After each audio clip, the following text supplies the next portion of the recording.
Hi there. Today we are going to be talking about a subject that is really applicable, I know, in my household, and we're very fortunate to have an awesome guest here with us. Today the topic is going to be tips for teens to choose the best classes for next year.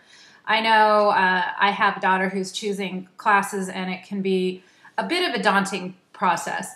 So sometimes mental skills training can be great for academics, but that's under the assumption that students have the correct course load. But choosing courses is really, really important. And today I'm very fortunate to have Gina Nye here. She's the owner and founder of Gina Nye College and Career Advising. Thanks for being here, Gina.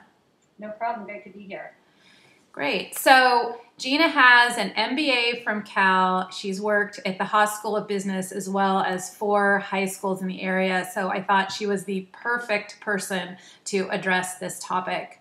So it's a great idea to have classes that look good on a transcript. But also, are there a couple things that are important as far as picking which classes that are correct as far as what kids can handle in their course load? Absolutely. It's important to make sure that you realize that each and every student is unique and no two transcripts look the same. It's important to make sure that you are taking classes that make sense for you. College is getting harder to get into. At the same time, there are hundreds and hundreds, if not thousands, of great schools out there. So it's important to have a realistic course loads that you can be successful at. That's what schools are looking for, is for you to be successful at the path you've chosen.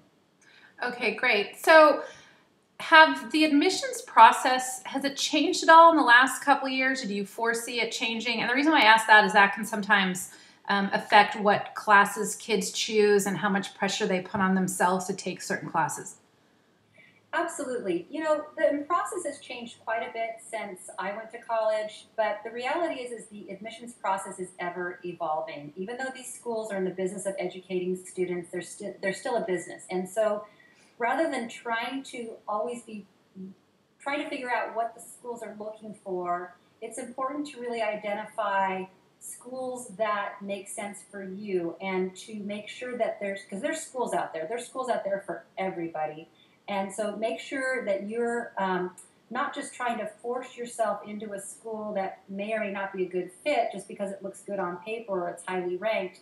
It's important to make sure that through the courses that you're taking, you're meeting the 4-year college requirements, but that you're having a realistic schedule that you can be successful at. Because the most important thing that colleges look for when it comes to looking at a transcript, looking at a GPA, is that it's a good one.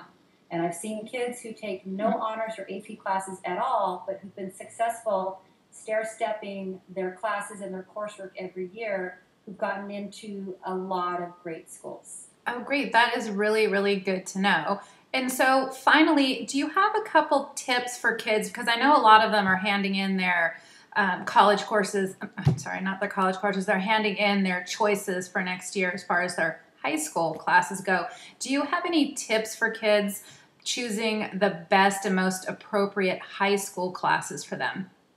Absolutely. I think the first and most important thing is making sure that you're keeping your options open. Students don't always know at the freshman year what they want to do 4 years later. So it's important to make sure that you're at least paying attention to what 4-year colleges are looking for. In the state of California, we have the A through G requirements both for the University of California system and the California State University system.